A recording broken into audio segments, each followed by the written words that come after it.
14-7, 14 stone, 2 pounds, 7 ounces for Chris Billam-Smith. 14 stone, 3 pounds, 5 ounces, 14 stone, 3 pounds, 5 ounces for Richard Riakporhe. Chris Billam-Smith versus Richard Riakporhe is an intriguing fight on the undercard of White Rivas.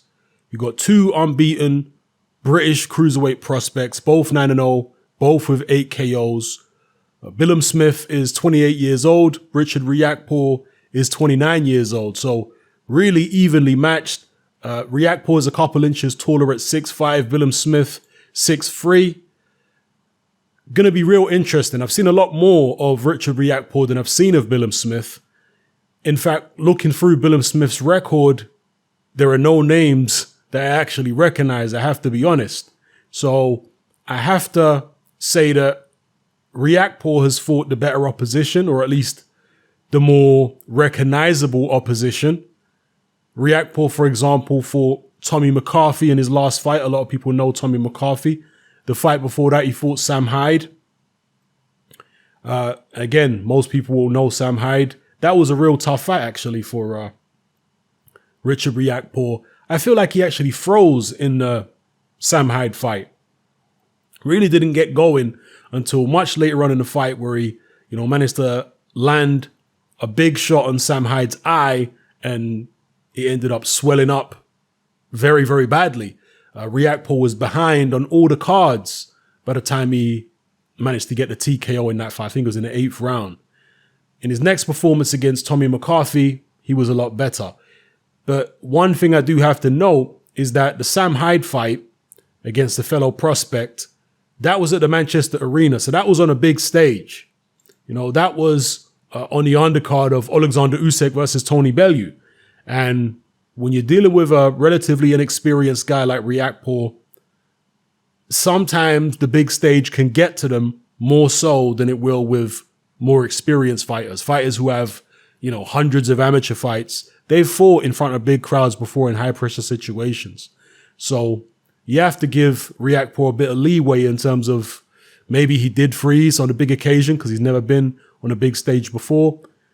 Will he freeze again this time, or will he be able to hold it together? I mean, the fact that he's already been through that experience previously, fighting on a big undercard, and he came through it, that should give him confidence to be more relaxed next time he's on a big stage. And this is certainly a big stage.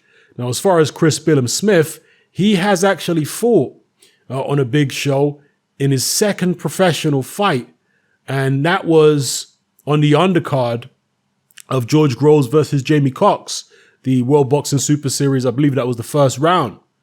So, yeah, he fought on the big stage then. But as I say, it was his second pro fight. It was only against a journeyman, a fight that he was expected to win. It wasn't competitive or anything like that.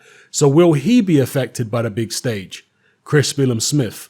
Who knows? I do know that Chris Billam-Smith had quite a fair few number of amateur fights.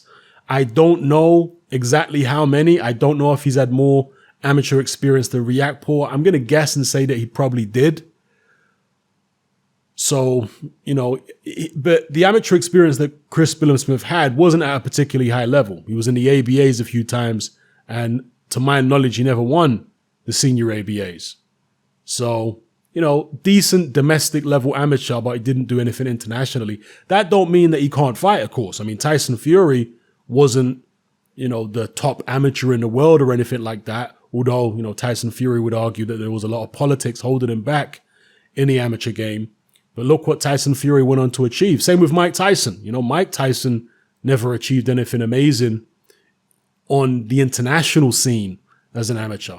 But look what he went on to achieve as a professional. So just because, Dillian Whyte even, right? Dillian Whyte, very few amateur fights, but he's gone on to become one of the top professional heavyweights in the world. So not having an extensive amateur background isn't necessarily indicative of a lack of professional success in the future. Some guys, they just have a knack, they just have a way of making it work even without the amateur experience. You've had heavyweight champions in the past, for example, like Oliver McCall and Hasim Rahman, who didn't have extensive amateur backgrounds and they both became heavyweight champions. Anyway, back to this fight, Riakporhe versus Billam-Smith. I really don't know who to pick. I'm just looking forward to watching it. I know that Billam-Smith has got a pretty decent fan base. He's from Bournemouth. I think there's going to be quite a bit of support for him there. Richard Riakporhe, he's got a typical story coming from inner city London, where he's been stabbed and he nearly lost his life in a very unfortunate incident. But now he's on the street and narrow. He's a professional boxer and he's trying to live the dream. So let's see if he can do it. Let me know what you guys think in the comment section below. Richard Riakporhe versus Chris Billam-Smith.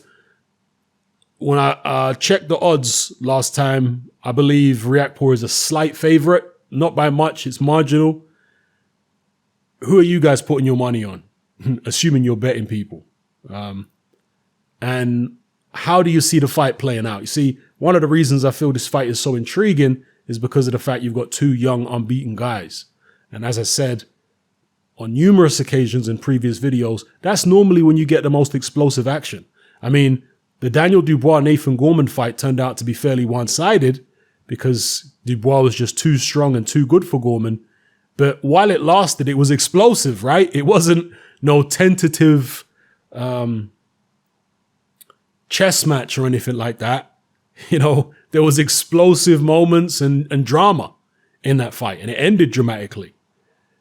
I'm expecting something similar here with Riakporhe and Billam-Smith.